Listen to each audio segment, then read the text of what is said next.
It's widely known that in the morning, you run SpaceX. In the afternoon, you head to Tesla. And in the evening, it's Twitter time. And many of you in this room know me, and you know I pride myself on my work ethic. But buddy, I met my match. Yeah. So we're here today to actually talk about your night job. Great, sounds good. But with Twitter, you've switched roles a little bit. Your other companies, you move from inventor now to reinventor. And when you're inventing something, it's all new. It's a surprise. We don't know what to expect. To reinventor, you challenge legacy.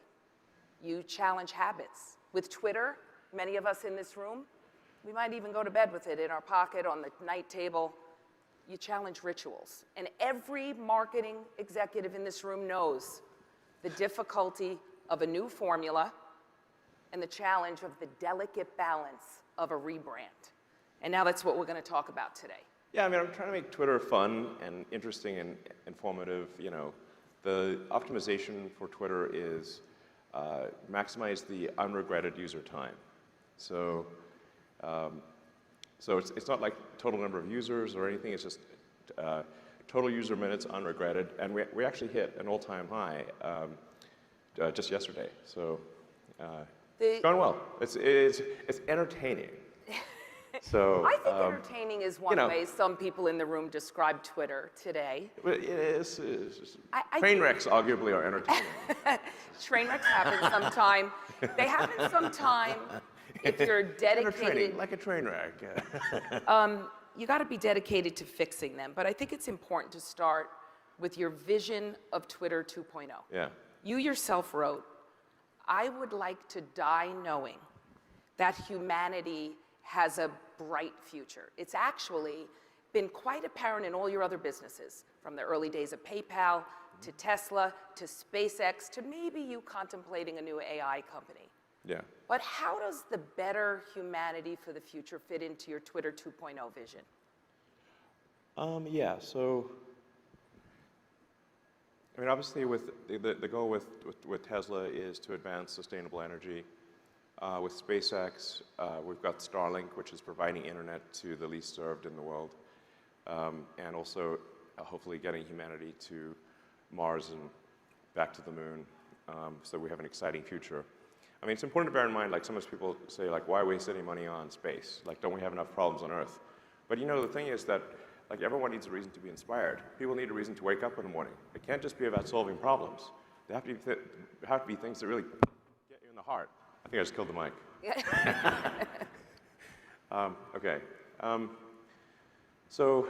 And going to the moon last century inspired the whole world. Yeah. And hopefully going to Mars can do the same thing.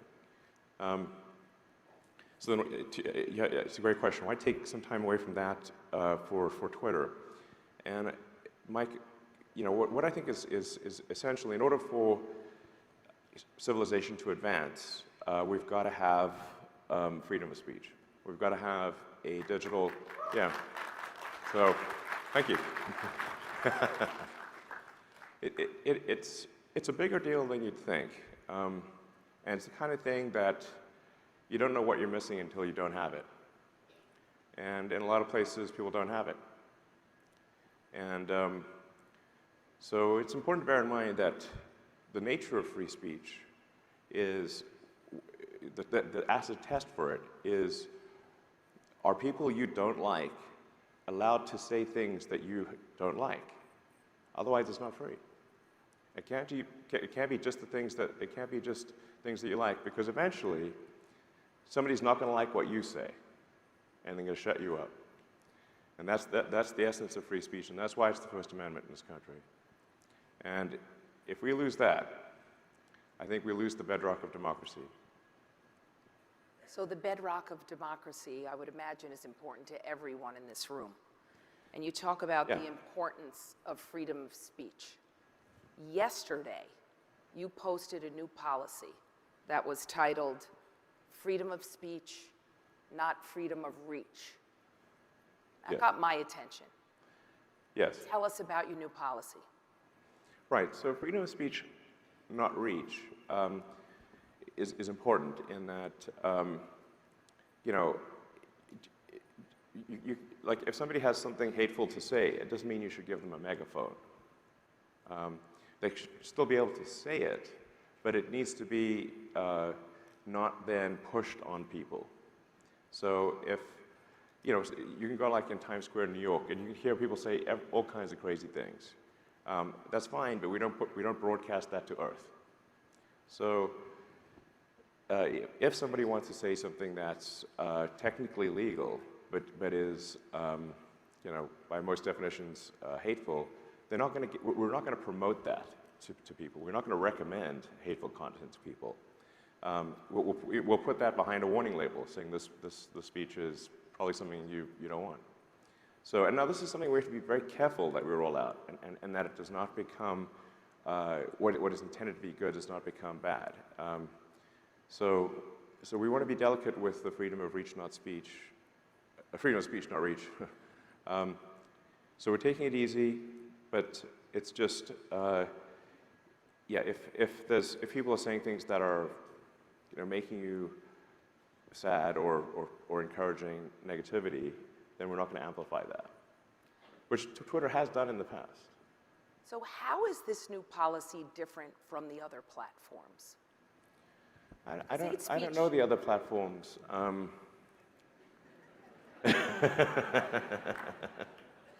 don't use them, so.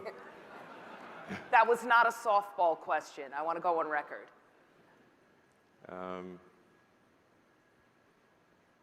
I don't know. I mean, I think the interesting, honestly, this is true before the acquisition of Twitter. I just didn't find the other platforms compelling, to be, you know, just objectively. So. Okay. So let's get back to the new policy for a second, because, again, freedom of speech doesn't mean freedom of reach. Yeah. What does it mean to the advertisers in this room? Have you de-risked the opportunity or chance of their campaigns landing in these awful, hateful places? Yeah, I think people may not be aware of this already, but we have adjacency controls in place that are really quite effective. So, you know, we can you just literally turn on the adjacency control, and the ad will not appear next to anything that is remotely negative. Has that gotten better since you arrived? Yeah, we put a lot of effort into it. So I think there have been some mistakes that have been made where, in one case, somebody thought they were running a control. They first did a test campaign without the controls in place, and they got like 30% negativity.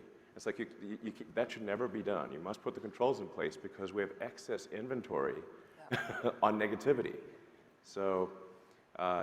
So the ad engine will naturally say, oh, I've got lots of spots with the negativity, so I'm going to give you a very high negativity. You must put the adjacency controls in place. If you do put the adjacency controls in place, negativity is going to be almost nothing.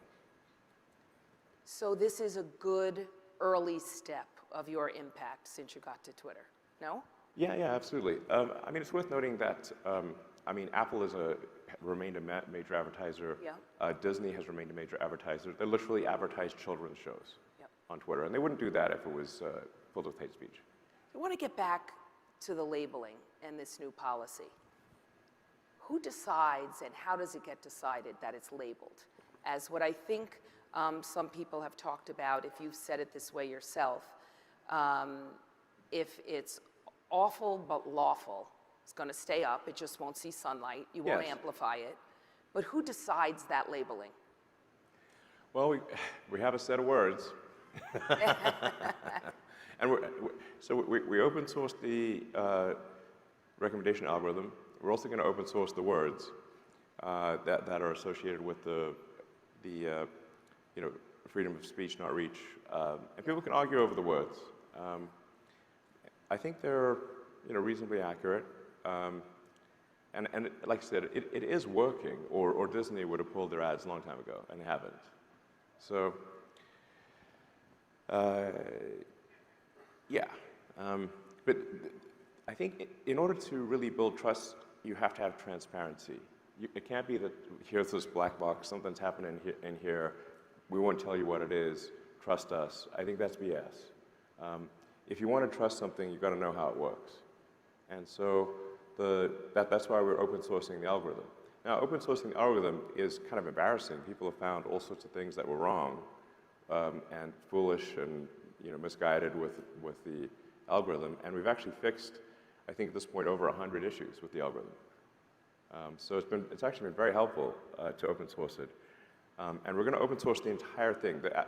Basically, you should be able to recreate the probability of a tweet being recommended based on what we've open sourced. If you can't recreate it, then we haven't shown you everything.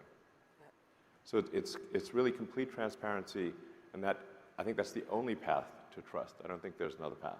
So trust is probably one of the top 2 or 3 words that every marketing executive in this room would say is table stakes for any company that they invest in, any company that they can move forward with. You just talked about transparency, open sourcing. Mm-hmm. I would say that that's the difference between those other platforms you either don't use or never heard of. Yeah.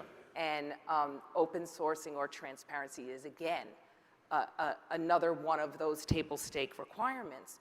But this labeling, this new policy, talking about if it's awful but not unlawful, does it apply to your tweets? Wow, listen to that. Yes, it does, actually. It does. It does. Yeah. Moreover, my tweets are also subject to community notes. Yeah. So if I say something incorrect, our community notes function is actually very effective. It applies to advertisers too, FYI. And there have been a few cases where there's been ads that were not completely accurate, and community notes has corrected them. And they've corrected me, and they've corrected heads of state multiple times. So community notes is extremely effective. I think that's an incredible acknowledgement of the progression of Twitter 2.0 and the importance of this new policy and protection for everyone, right? And you're talking about fully democratizing the platform, mm-hmm. which leads you to community notes because you're actually believing in the people yeah. who are able to often from the front lines gives their point of view that clarify what some people might say is bias. Yeah, like I said, the important thing is that we're an open book. So you can literally see if there's some line of logic that gives me special privileges. Yeah. Literally everything. There's nothing that is hidden. Yeah, whatever. Obviously, people are not going to trust Twitter if there are different rules for me or others versus the rest of Twitter. Yeah. That's going to diminish trust. So everything that applies to the rest of Twitter must apply to me. Yep. I think this is going to. I think it's going to be extremely powerful, and I think it will result in Twitter being the most trusted place on the internet by far. So why would you trust anything else? And let's talk about that. Why would you trust anyone else, especially if you, the most followed man on Twitter, you've gone from consumer of a product you loved to now the owner of a product that... Yeah, it's like the hair club for men. It might be a be careful what you ask for type of thing. But you know what? If you're held to the same level of accountability that everyone else is in the platform, there are some, this room, I think it's a second just to take a beat and talk about, you've talked about recently, you are maybe almost close to cash flow positive, right? Yeah, we're like one, our nose is like just about a quarter. So maybe a quarter or two away from profitability. The people in this room are your accelerated path to profitability. Yeah. Elon. Please advertise on Twitter, that would be much appreciated, thanks. But there's a decent bit of skeptics in the room. What? Yeah. He's never heard of it. The guy works in space. He didn't hear what's going on. Skeptics. there's people who cannot separate, or they're challenged by separating the man, his opinions, and the microphone that he now owns. Yeah, but I mean, look, before the acquisition, I was the most interactive with account on Twitter. So it's not like, you know, it's actually all that different. So before I even announced acquisition, I didn't have the most number of followers, but I had the highest number of interactions on the entire platform before an acquisition offer was even announced. And that's when there were, like, you know, a fair number of people at Twitter who weren't exactly my best friends. So. Well, you know, you open yourself up to this transparency. Your tweets are eligible for this labeling. You've actually unblocked all of your followers. Right? I deleted my block list. Right, you delete your block list. You've also been told that you never want to lose your feedback loop, specifically your negative feedback loop. Yes, thankfully Twitter will always provide you with a negative feedback loop. I have to push you a little because there's a lot of folks in this room, they vote with their pocketbooks, or wallets, I should say. I like pocketbooks. With their nice ones. Digital wallet. But they can't cross that transom. They have a challenge with your points of view, your opinions, and still holding back from unlocking the full power of Twitter. What do you say to them in this room? Well, I think, first of all, if you want to know what my opinions are, you should really, I guess, look at my Twitter. If you read and you know, take it with a grain of salt, because it's hard to convey tone with a tweet. So something may be sarcastic or a joke or something like that may come across as serious when it isn't. But a lot of the issue is negative amplification in the media. Yeah. So, yeah, you know, I recently had an interview with an organization called BBC, which you may have heard of. Maybe. And that was entertaining. But you know, the reporter was saying, claiming that there was all this, that he'd seen all this hate speech on Twitter. And I'd said, okay, well, can you give me a single example? And he couldn't. Right. Not even one. So then I'd say, like, okay, well, you know, if your personal experience on Twitter, that's how you should judge the platform, yeah. As opposed to what is represented in sort of the traditional media. And it's important to bear in mind, the traditional media is a competitor to Twitter. So they compete for your advertising dollars. They compete against Twitter for your advertising dollars. If it is possible for them to diminish Twitter and reduce the probability of advertising dollars going to Twitter, it's like, basically you shouldn't take a competitor's word for it. Yeah. Like it doesn't. But don't you think I am blameless. Most news organizations. Well, maybe a little. Okay. Most news organizations have a codependent relationship with Twitter, and I could speak on behalf of the industry, but I'll speak on behalf of my own company. We have a big partnership with your company, big distribution partnership. Are there days where I see some of your tweets and I say, I wish I could say, stop helping the situation? But should you be held to a different or a higher standard that you're the owner, but you also have the most followers, and a lot of people think you might be too provocative? No, I think the same standard should apply to me as applies to everyone on Twitter, just as it does on positive or negative. So what do you do? Same for everyone. Now the thing that a lot of traditional journalists don't like is they don't like being put on the same platform as the average citizen. They don't like their voice being the same. They're pretty mad about that. Yes, there are several news organizations who don't like your push for democratization and what they believe is the devaluing of the badges because they were differentiated. So is that just a moment in time? That's deliberate. Is that just a moment in time? No, that's deliberate. I think it's very important to elevate citizen journalism. I think it's very important to hear the voice of the people, the actual voice of the people, not the filtered voice of the people. And let the people choose the narrative, and let the people determine the truth, and not 5 editors-in-chiefs of major publications. Do you want to know what's really going on, or do you want their opinion? You know, it's a handful of people. And I think we want to know the voice of the people, the true voice of the people. So let me kind of pull you back into what's important to the people in this room, and that's protection for their ad campaigns. Sure. So yesterday was a great start. Protection from any of the provocative speech that is labeled. Does it get better from there? What's your real North Star? Where is Twitter a couple of years from now? When I show up on Twitter, is it just a global town square where I'm talking in number of characters? Or where does it evolve to? What happens in my town square? Commerce?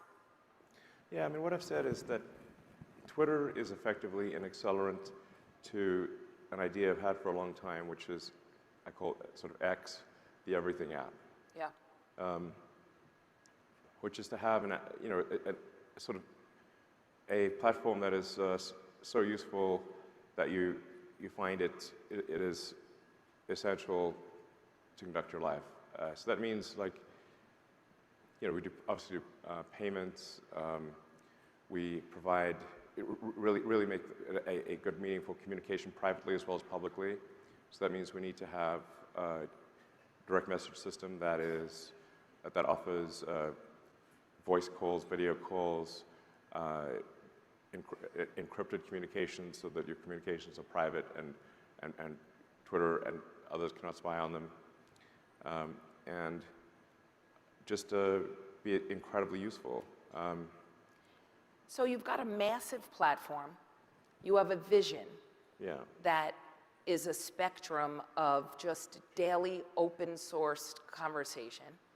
And they can conduct their lives, their business, their commerce, whatever they can do on your platform. That's a pretty big vision. But in the middle should be advertising opportunity. That sounds like a great opportunity. I can talk about my brand, I can get my customers to communicate, and then they could also buy stuff. That sounds pretty good, right? You'll be able to buy things just directly on Twitter. One click, boom, done. But they need to feel that there is an opportunity for them to influence what you're building, that vision. What we're doing here, whether it's me trying to push and prod you on your tweets. For example, you've said you probably shouldn't tweet after 3 a.m. Well, I've got myself Probably good advice for all of us. I've gotten myself into trouble a few times. I'm very aware of those. So after 3 a.m., you travel all over the world. Lord knows how you handle time zones in space. Will you commit to be a little more specific and not tweet after 3 a.m.? People in this room would like to see that. It'll make them feel more confident. I will aspire to tweet less after 3 a.m. But I mean, it is important that, I mean, if I were to say, yes, you can influence me, that would be wrong. That would be very wrong. Because that would be a diminishment of freedom of speech. But I want to be specific about influencing. It's more of an open feedback loop for the advertising experts in this room to help develop Twitter into a place where they will be excited about investing more money. Product development, ad safety, content moderation. That's what the influence is. Yeah, I think it's totally cool to say that you want to have your advertising appear in certain places in Twitter and not in other places. But it is not cool to try to say what Twitter will do. And if that means losing advertising dollars, we lose it. But freedom of speech is paramount.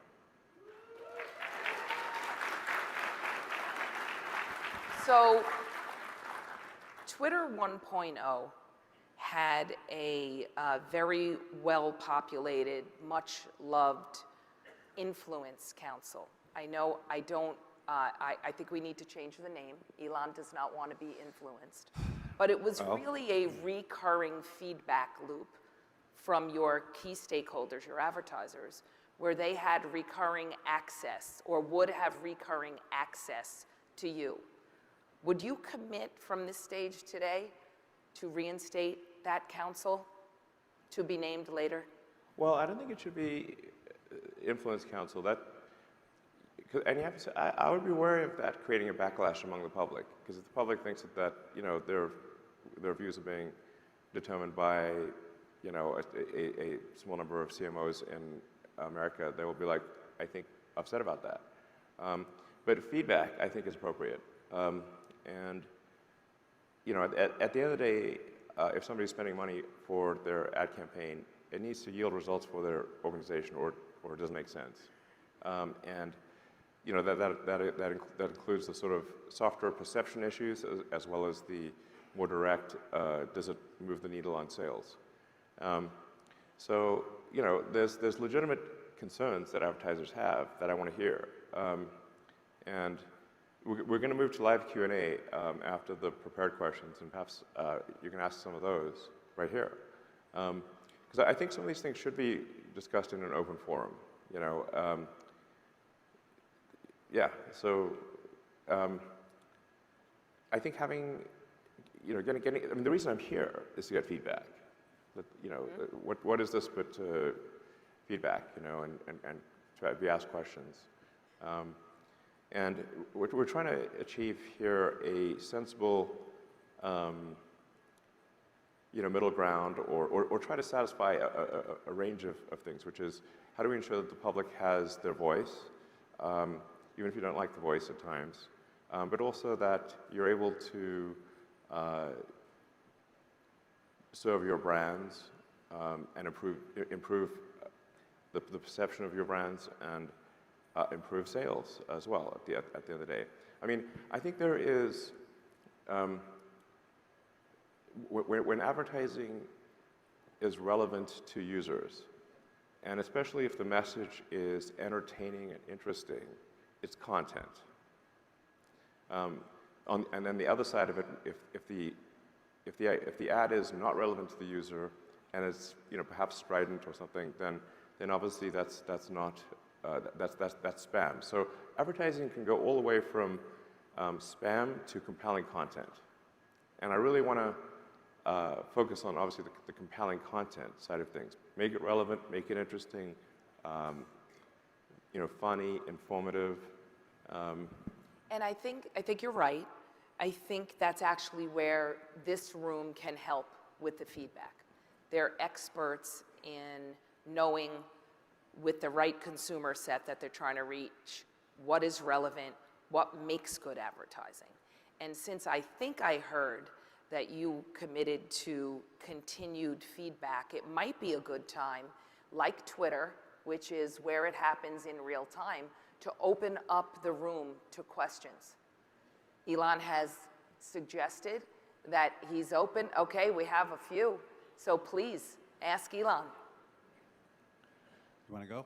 Okay, let's go first. One of the things I should say is that has been sort of really broken for a long time at Twitter is that when you run an ad campaign, you couldn't even do basic things like keywords. Yeah. Like, honestly, it blew my mind. So we've now added to where you can say,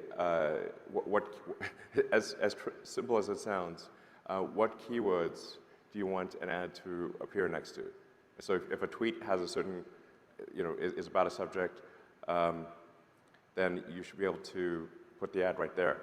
And I was talking to David Zaslav at Warner's, and he was literally saying, look, I just want to be able to put the trailer for White Lotus next to where people are talking about White Lotus. I was like, yeah, that is obviously a good thing to do. That is the right place to put the ad.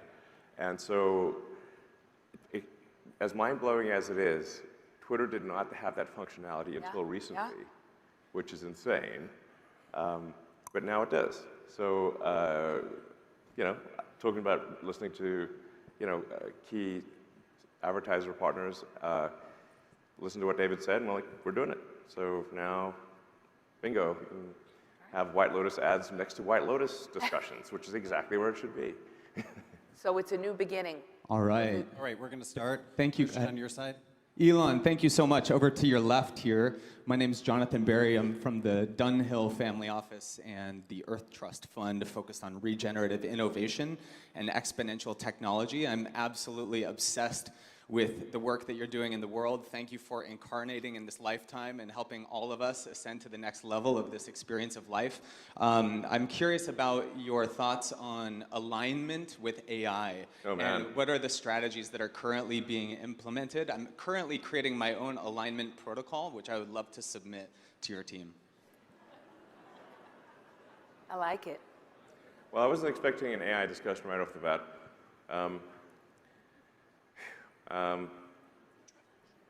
My brother and I have this rule that if we're at a party, we're not allowed to talk about either AI or the simulation. Because otherwise the conversations go there so often. So I've been thinking about AI safety for a long time because I think this is a significant existential threat to humanity. The best thing I can come up with for AI safety is to make it a maximum truth-seeking AI, maximally curious. Have its optimization function be to understand the nature of the universe. If that is its optimization function, I think it will actually want to preserve and extend human civilization because we're just much more interesting than, say, an asteroid with nothing on it. So I think my intuition, my biological neural net suggests that a maximally curious AI is the safest AI. And a maximally truth-seeking AI is the safest AI. And if you try to, we have to be careful with the alignment stuff, or we have to, and I think we definitely don't want to teach an AI to lie, because that is a path to a dystopian future. The essence of 2001: A Space Odyssey was that the AI was basically told to lie. It was told to hide the fact that it was going to see the monolith, that it was taking the crew to the monolith. So it was both told to take the crew to the monolith, and the crew cannot know about the monolith. The conclusion the AI came to was kill the crew and take them to the monolith. So, so problem solved. So you want to be really careful about any kind of deception. And I think an AI, you want to program the AI to be as truthful as possible, even if that truth is not politically correct. So, thank you. Hey, Elon. Amazing to be here. My name is Martinas. I work in news media. And my question is you're saying Twitter is where we're going to be getting our information from now on, or social media. Is this the end of centralized publishers, news media, and we're going into decentralized information era? Thank you. No, that's a good observation. So, citizen journalism is essentially decentralized news.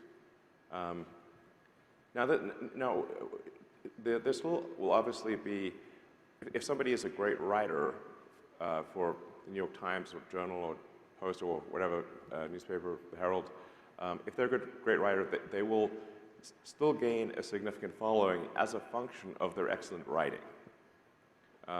So somebody who is an excellent writer will still get disproportionate attention, but I think it is also important for us to decentralize what is written and what narratives are chosen, because even if everything in a newspaper is 100% correct, they're still choosing what to write about. They're choosing the narrative. So I think it's important for the public to be able to choose the narrative as well. So it's not really that traditional publications go away, but really that we give more weight. We enable the voice of the people to rise. Hi, Linda, Elon, thank you so much for your insightful talk.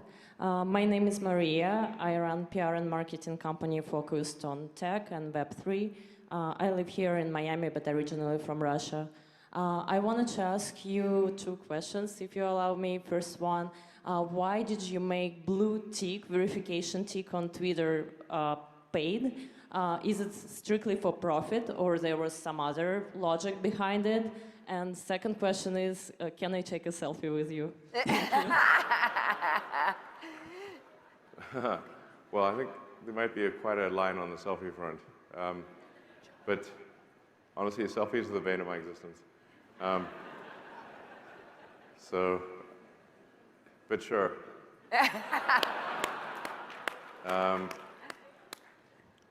So no, the issue with the way that blue checks were handed out historically at Twitter was not always in a sensible way, or not always in a good way.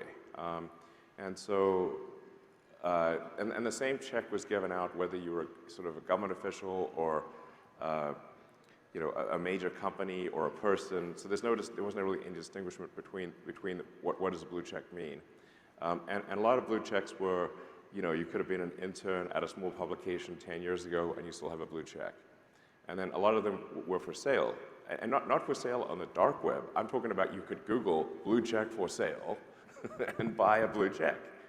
Anyone could. And there was some corruption within Twitter as well in terms of paying people at Twitter for blue checks that was not appropriate.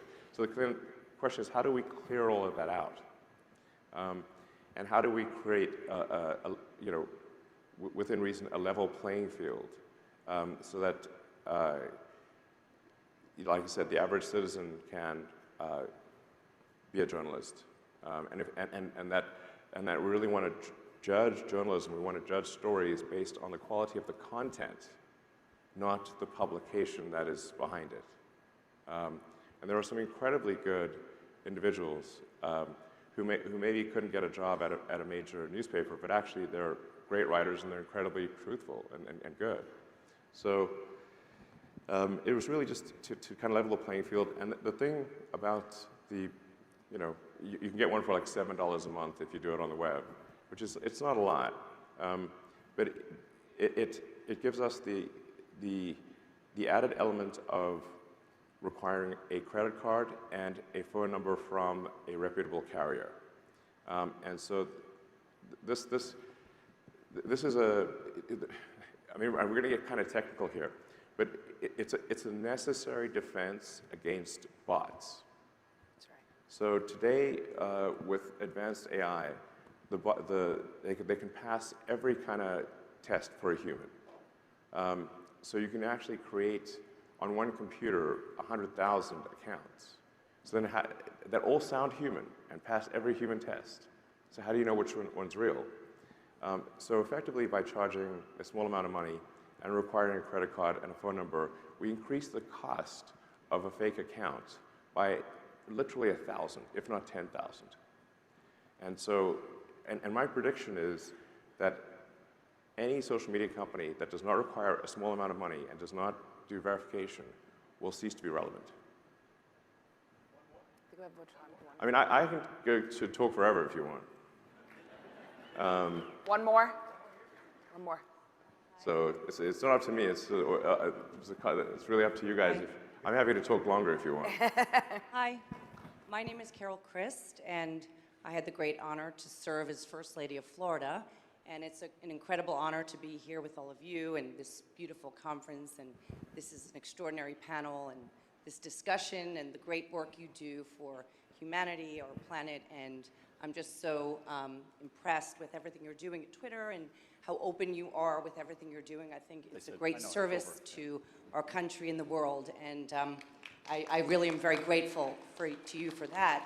And it may be a little depressing, but we do have an election year coming up, and it's incredibly important. Well, not yet. This next year. Politics. The world is watching, and it's an incredibly important time. A lot is at stake, and I would love to know what you. I'm sure you have a lot going on, and I would love to hear some of what you have to say and what we can look forward to hearing from Twitter. Thank you so much. Yeah, I mean, I do think it's very important for elections domestically and internationally that we have an open and transparent platform. That's why I think it's the open sourcing of the algorithm and complete transparency is essential so that people know what's going on. They know that something is not being artificially suppressed or amplified.